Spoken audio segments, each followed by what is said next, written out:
gone on, it's hard to say that Donald Trump is currently pushing the envelope because he's been doing that for some time.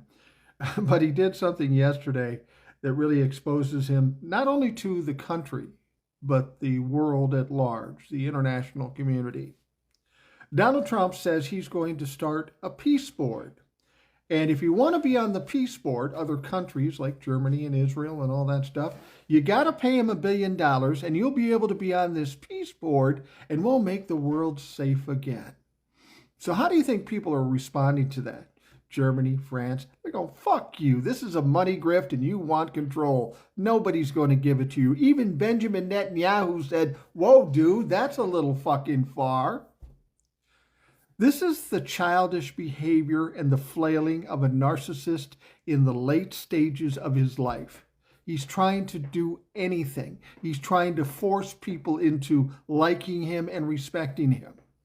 The problem is with all the tariffs and all the shit he's done, there is nobody internationally, nobody that respects this guy. They know he's a fucking clown.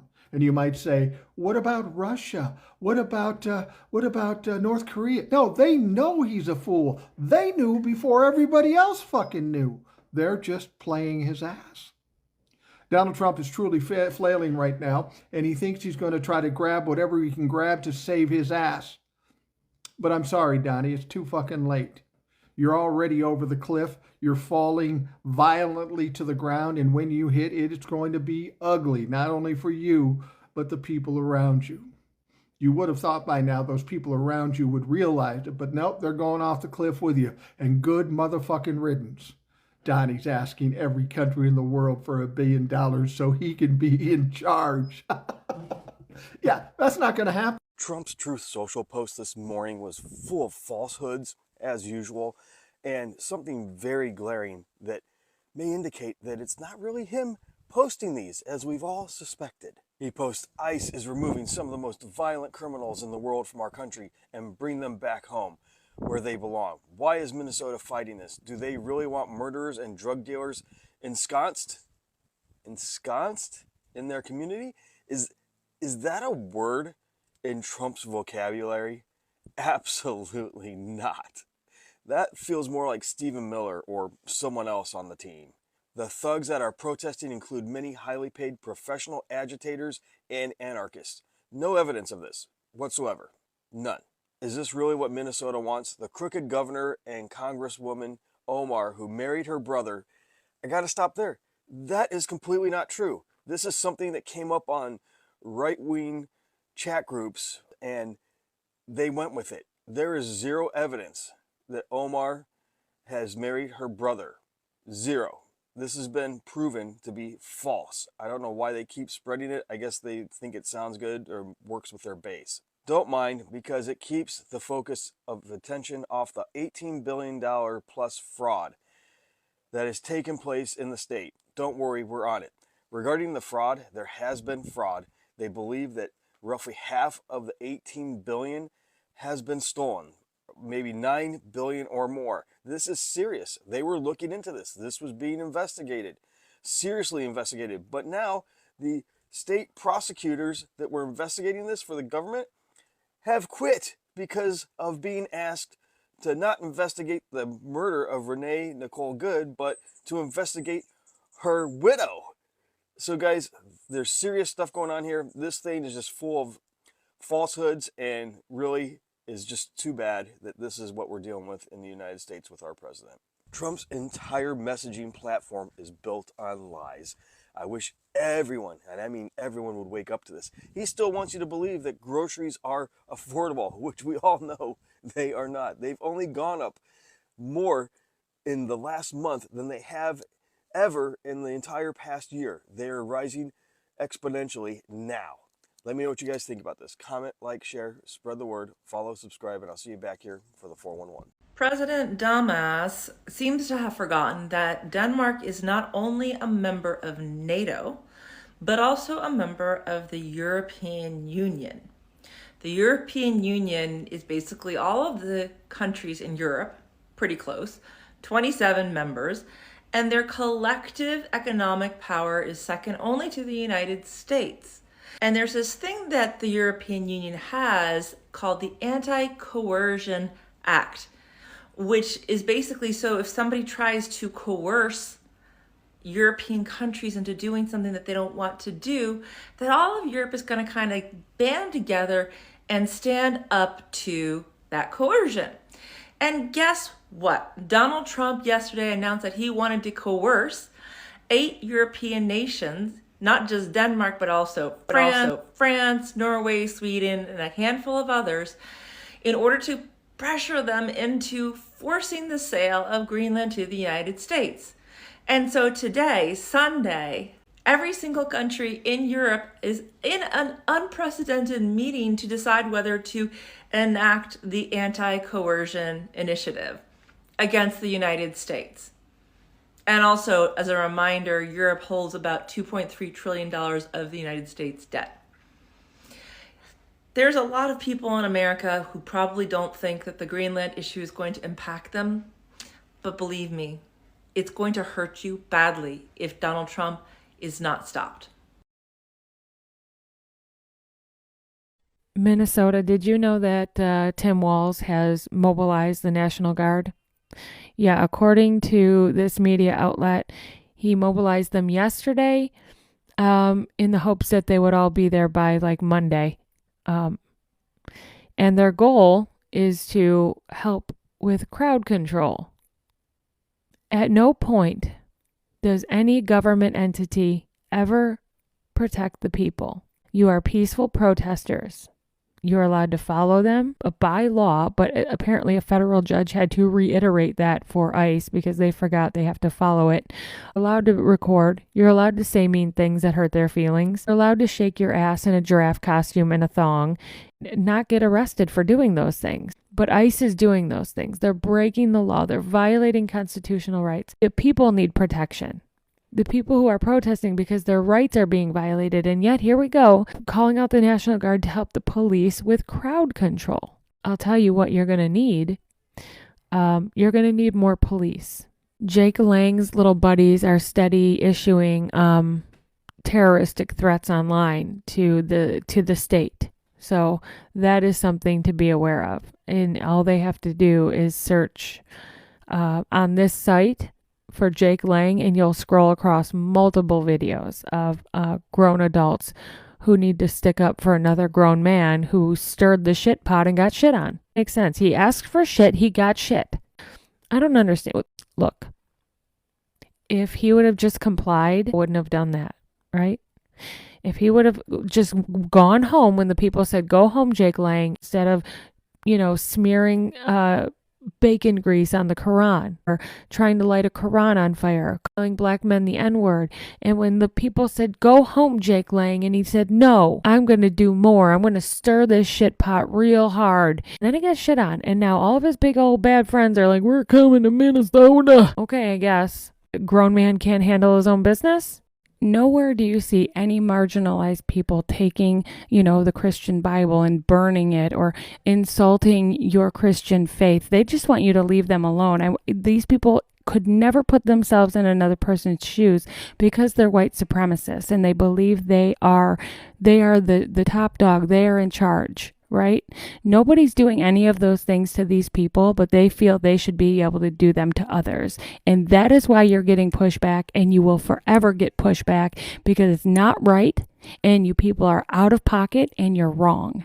In other countries, the Yahtzee symbol is banned. You're not allowed to march through the streets burning people's religious texts. But here in America, they drop the ball on protecting people. What in the hell are we doing, folks? We have an administration and a president who is rapidly driving this nation off a cliff. A president who seems to be hell-bent on plunging this nation into a war. And not only just a foreign war, but a civil war as well. We have a president, Donald Trump, patient number 47, who is instigating and bullying every nation that he possibly can. Whether it's Venezuela, whether it's Mexico, whether it's Canada, whether it's Greenland. And we have 8 European countries who are sending troops to Greenland to protect it. And then here on the home front, we have ICE doing all of these operations, shooting people in the face,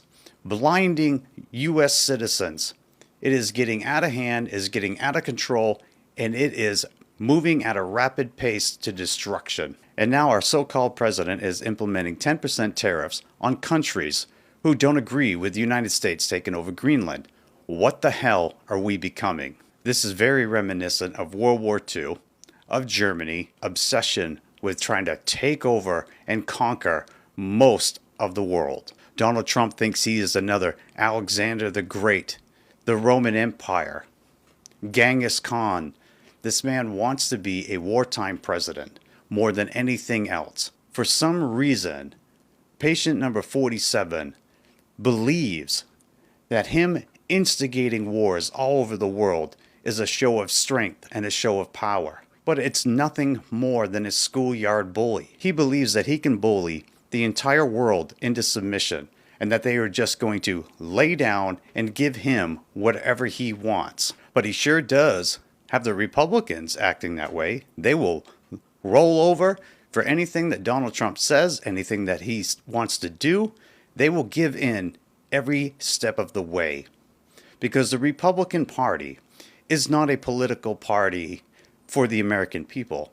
It is a party for the rich. It is a party for the billionaire class. It is a party for the elites, the oligarchs, those who want to force the American people into submission. They want to take away your free speech. The party of so-called "don't tread on me, give me liberty or give me death" has surrendered every ounce of freedom to Donald Trump. You have people like Dan Bongino and Kash Patel who were supposedly going to come in and get rid of the so-called deep state. What the fuck happened to that? The deep state is worse than they ever claimed it was. And I'll say it again. Donald Trump can't or won't drain the swamp because Donald Trump is the fucking swamp. He is a disgrace to the United States of America. He is a disgrace to this nation's history. He's a disgrace to that White House. He is an absolute vile and disgraceful and disgusting human being. But yet the red hat MAGA supporters voted this monster into office. All of the things that the Republican Party and Republican voters supposedly stood for was all bullshit, was all smoke and mirrors, was all lies.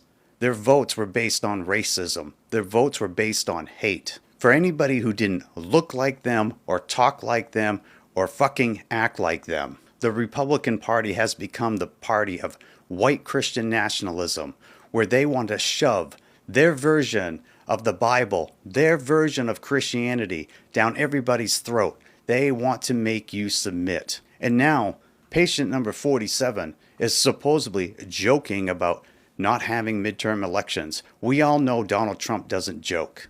Everything that he says, he is telegraphing what his next move is. And so we should not be surprised when he starts talking more and more about getting rid of the midterm elections, because he fucking knows that the Republicans are going to get their asses handed to them. This year, 2026, is going to be one of the most decisive years in American history. It's going to go one way or it's going to go terribly wrong the other direction. And we are yet to see what is going to happen. But there's so much at play here between the protests happening all over this country against ICE, against this administration and what it's doing. It's war against DEI. It's war against women. It's war against LGBTQ plus people.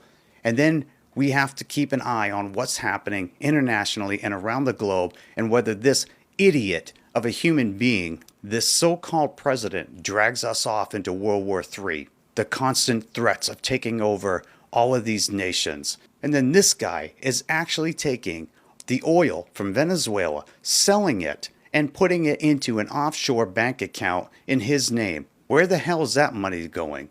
Yeah, and you thought it was America first. You thought Donald Trump was going to help the American people. You were duped, you were lied to, and I'm sorry, but a lot of you were dumb enough to believe it because we tried to tell you who this man was. We knew who this man was.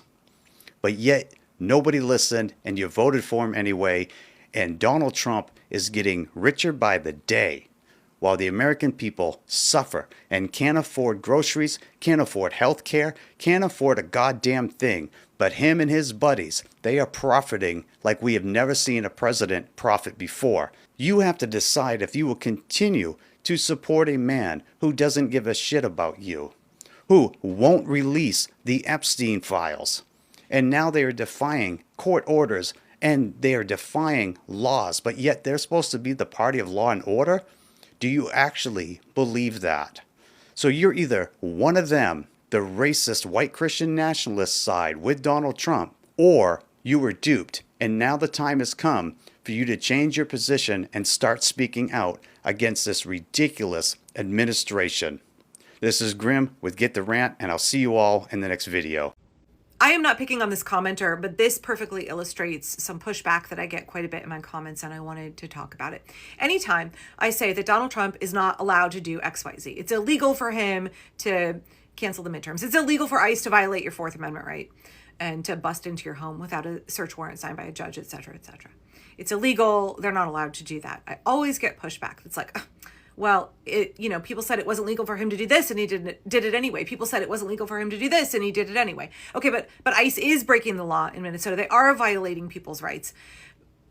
I think y'all are missing the point that I'm trying to make. And that probably falls on me. So let me clarify what I mean. Yes, of course, Donald Trump is going to violate the law. Of course, the law is not an impediment to him. He wants to dismantle it. He is committed to violating the rule of law. That's what fascist fucks do. That's what Stephen Miller does. The whole point of their authoritarian advancement is to take away your rights and pocket them, to erode the rule of law sufficiently so that the only rule is what comes out of the mouth of the regime. It's the decree of Donald Trump. They want to make him a monarch. They want there to be no constitution. They want you to have no rights. They don't want any laws to stop them from enacting their terrible, horrible, white Christian nationalist, white supremacist, oppressive, woman-hating, minority-hating, isolationist vision. Like they don't want to uphold the rule of law. They're not going to obey laws. They are going to violate them. For the 5th time this week, y'all, you mean a fascist has no intention of following the law? Fork found in fucking kitchen. Water is wet. Duh. Of course he wants to trample the law. He wants to dismantle the law. He has no respect. The law is a threat to his fragile ego and his terrible plans. The point in saying it's not legal, he has no legal pathway, he can't do these things, is not because he's suddenly going to develop a respect for the law and say, oh my gosh, thank you. Thank you for reminding me that this thing is not legal and I can't do, oh my gosh, I'll totally stop what I'm doing because you reminded me about what the law is. Like that. No, y'all. The point is for us to remember what the law is. We only have rights if we exercise them. We only have the law if it is upheld and enforced. So the minute we start giving any credence to the idea that Donald Trump can just do whatever he wants and that laws will not constrain him, those laws suddenly cease to exist. When he violates the law, we must work to defend it. We must work to uphold it, whether that comes through lawsuits from our attorneys general or democracy docket, what have you. That's one pathway. The courts work very, very slow, unfortunately.